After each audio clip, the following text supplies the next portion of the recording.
last video, we talked about how amazing this camera is and the flexibility of being able to use the CFV 100C back with something like my 500C alongside obviously the 907X, which it comes with. One of the things that I did was showed some of the image samples. I don't see a lot of other videos kind of showing off what all this stuff looks like in practice. So let's jump in and see some of the samples. I have the 80mm f2.8, the C version, which has the T-Star coatings, but isn't the most modern version, but it is one of the most common lenses I see for the 500 series system.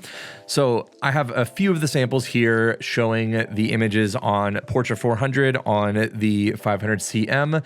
I have it with the CFV 100C back on the 500CM. And then I also have it with the 907X with the 55 2.5V, as I found that that lens is the closest in terms of focal length to the original 80mm in terms of field of view, I guess. So with just two lenses and two camera bodies, here are the three options that we're kind of getting out of here. So the first thing here, obviously you're going to see that these images coming out of the 500CM are going to clearly be square format, while the things coming out of the CFV 100C are going to be 3x4, 6:4:5 format. But we're mostly going to be talking about the characteristics and what we're getting out of this, but I figured I would at least toss that out there. And the order I'm going to show these is the film scan, then the digital back with the film camera, and then I'll show the 907X with the 55.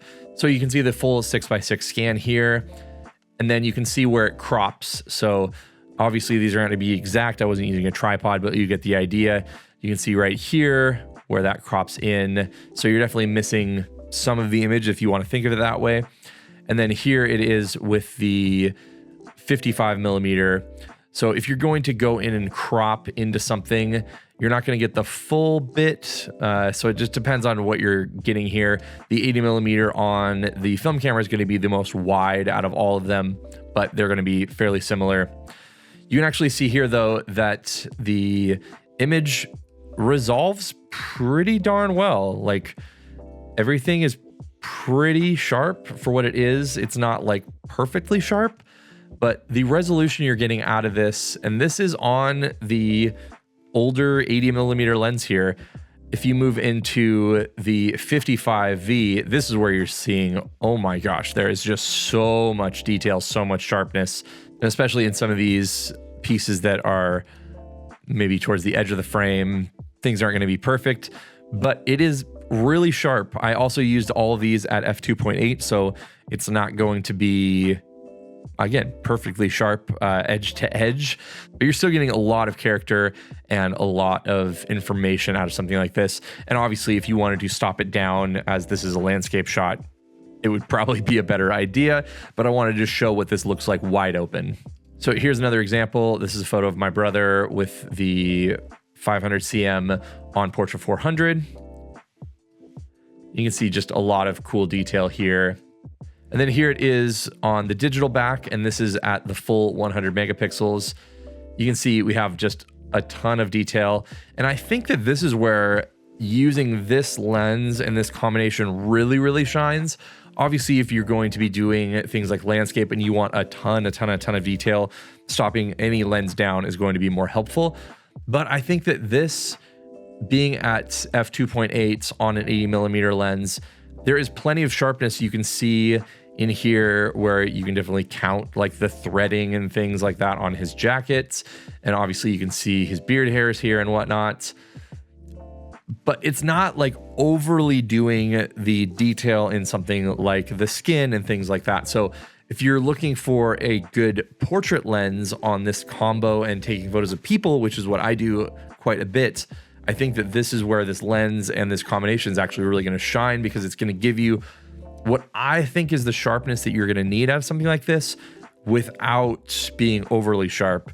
Because you'll see in the 55V here, I mean, it's like you can see so much more detail going on in his hat. You can see more detail going on in the beard, things like that. And those are good things, obviously. You can see it says like Holden outerwear here really, really well. And you could probably see it here too. It's just a slightly different crop and things. He probably moved a little bit, but everything is just a little bit softer, but not in like a glowy, annoying way, if that makes sense. Now, sorry to break this up a little bit, but there was one thing that I realized as I was kind of editing through this video that I didn't mention. I hear a lot in these other videos about the Hasselblad natural color solution. And one of the things that I really noticed about it was the fact that it does a really, really good job of actually maintaining what the actual lenses looked like. And one of the things that's kind of fun is the actual color is warmer. These are with the same white balance, the exact same settings, all that kind of stuff. And this is actually what it looks like before even getting into anything. And then the most interesting thing I found was that I had originally scanned these with my normal scanning setup and then thought, I wonder how this will look if I'm really buying this Hasselblad natural color solution thing as being more accurate. Is it going to look different if I scan them with the actual 907X and CFV 100C versus my normal setup? So I ended up picking up a macro lens and then used the 907X with the CFV 100C. And I really, really love the difference. I think the skin tones are a lot more accurate to what I would expect out of Portra. And this is literally the exact conversion that I got using Negative Lab Pro. I didn't do any other tweaks, no color correction, no anything. It just looked exactly like this as soon as I switched over. It's just another one of those things where obviously you're probably not going to be buying this camera just to scan your film. But if you have the ability to shoot this on film and digital, and you can actually use this as a more accurate scanning solution, I don't know, it's something that was really interesting to me, and I was very, very fascinated by the results. Now, here's where we're going to start to see a little bit more of where these vintage lenses kind of like show their age, I guess. So this is definitely focused over here on these trees. And you can see some of these foreground trees don't look as good, but this is the film scan. And you can definitely see towards the edges where, again, this lens is showing its age. It's a little bit hazy, but you still have a lot of pretty cool detail out here in the trees. But then when you're going to jump into the new modern lens, it's obviously where you're going to see a little bit wider image, a lot more detail. I shot, again, all of these wide open. You can see this is at f2.5, but there's just a ridiculous amount of detail. And the out of focus area here isn't as glowy, isn't as kind of like off-putting in a way. It has a little bit of that, but it still looks just ridiculously, like you can just see so much detail even here on this 5K display. So here's the film scan, and this is, again, I'm on a 5K display here. So you have some detail, and obviously, again, I'm shooting all of this at f2.8, so you can see that some of this stuff isn't amazingly sharp. And it looks like I actually have some motion blur here, but again, this is at 100 megapixels at an older lens, so it looks still pretty cool going throughout all this stuff. But then this is where you see modern optics coming through, and it's wildly sharp how good these new V-series lenses are. Now, this is corrected and all that, but I didn't add any sharpening to this. This is just how sharp this is. And if I'm going out to shoot landscapes, I can see why people would be wanting to use these medium format Hasselblad systems, because the color fidelity is ridiculous. The sharpness is off the charts, even at f2.5. And so it's just kind of wild what this stuff does. Now, here is probably my favorite photo out of the series.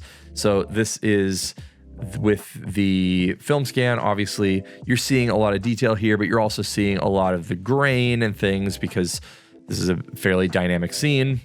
And here's where I actually turned the camera sideways on the digital, back here on the film camera, because I liked this composition a little bit more. But when you jump into the full 100 megapixels here, you can see where you've just lost some of the resolution.